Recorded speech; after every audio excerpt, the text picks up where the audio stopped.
climate and cost of living issues are the focus of the Treasurer's speech to the Economic and Social Outlook Conference in Melbourne today. Joining me now is the Acting Opposition Leader, Sussan Ley. Sussan, great to see you. First of all, we heard from Jim Chalmers. He's warning of more government intervention in order to reach that renewable energy target. Is that something you're surprised by, concerned with? What is it? I think Labor's energy policy is in tatters, Laura. This is clearly another broken promise. 500 days after being elected, and Labor is admitting that they can't realise their own energy policy. And I'm here in the Hunter. I'm visiting our hardworking resources sector businesses and employees and telling them that we care about their future and we care about the regions that they live and work in. But what they would have heard from Jim Chalmers this morning is yet another hands in the air, I give up, and we're going to be looking for subsidies, private investment, a whole complicated mix of policies that everyone knows will not work. Well, what will work so they haven't you guys have signed up to and they haven't acknowledged net zero by 2050. So isn't that exactly what is needed? Is subsidies and private investment? We have. And we know that you have to take care along the way not to crash our businesses and industries, to have renewable, affordable baseload power at the centre of what you're doing. So they're pointing to 2050, Laura, but remember, they've got a completely unrealisable goal of 82% of renewable electricity in the grid by 2030. It's almost as if they don't even want to mention that, but by acknowledging, as they pretty much have, that they won't reach that. That is sending a terrible message to these communities and indeed communities who rely on resources. But it's not just those, it's the whole Australian population facing a cost of living crisis with a government that is saying they don't know what to do about your skyrocketing energy bill, and that their own energy policy is effectively a broken promise. So we have a clear pathway that doesn't commit to something as impossible as 82% of renewable energy grid. And right here, you know, you have Port Stephens, offshore wind farms, upsetting communities, not consulting.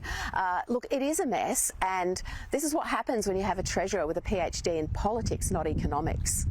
Yeah, sure, but you say you've got a clear pathway. I've got to say it's not clear at all. There's quite a bit of opacity in that. And we've had Tony Abbott, former Prime Minister, overnight say essentially that climate science is a cult. He never believed in it, and net zero is completely unachievable. So is that just the musings of a former PM, or is he wrong? Do you agree with what he's saying? What we've said is we commit to net zero by 2050. Peter Dutton has made that clear. Now, you ask what we would do differently. We would do gas differently. So this government has demonised gas. They have added risk to any gas investment in this country, which will push it offshore. We would de-risk investment. We would absolutely focus on gas as a transition energy source to reduce emissions, to put us on a pathway that actually backs in our industries. I mean, I'm in manufacturing businesses and small businesses across this country every day, and the first thing they point to me, or the second after their workforce, is their energy bill.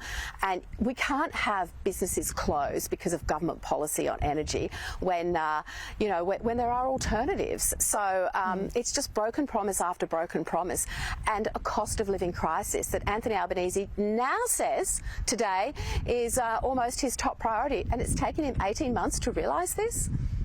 All right, I want to ask you, look, I've got to give you credit. You're holding the fort at the moment. You've got 8 of your frontbench colleagues overseas at a Conservative conference. What's going on there?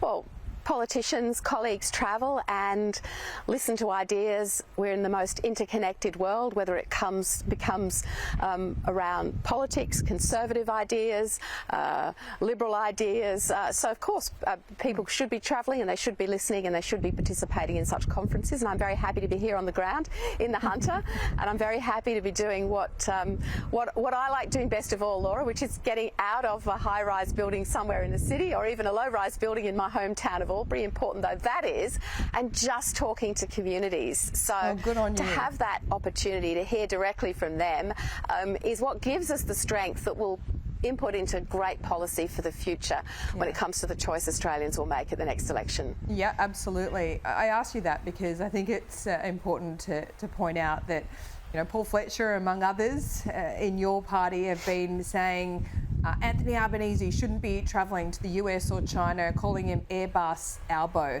It's a bit rich, isn't it?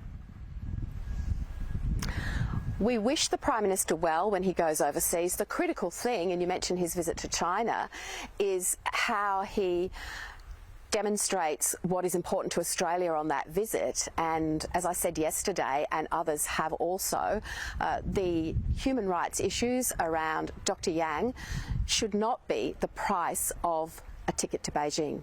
It is so vital that front and centre, the human rights issues of Australian citizens like Dr. Yang, who is detained in China, are made very, very clear by Anthony Albanese. So, yes, of course, we wish him well on another overseas visit, but my goodness, there are problems here at home, and I'm not sure that he or his treasurer has a clue what to do about them. They're both appearing, I think, at conferences today, and when I read reports of what they're going to say, I think the average Australian would throw their hands up in helplessness and say, does this government not get it? They're out of touch with what's going on in my life, with my cost of living, with Christmas approaching, with a forecast that mortgages are going to go up at least once, if not twice, between now and then. And we've got the IMF warning of that. So it's tough times, Laura.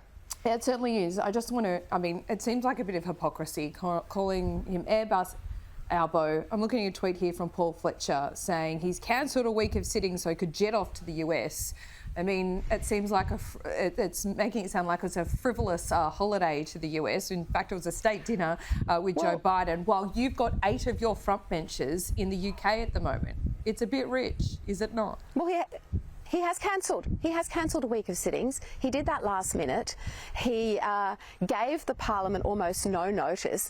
It's probably because he doesn't trust his deputies to be in charge while he's away. You don't think it was for a pretty good reason to go to the US to meet with the President? Yes, but why would you leave that cancellation to the last minute? And he also went overseas and left Richard Marles, his deputy, in charge once before. It is possible for the deputy to be in charge. It certainly is. And Sussan Ley, we appreciate your time this morning. Enjoy Muswellbrook, great part of the world. Thanks, we'll Laura. see you soon. Indeed it is. Thank you.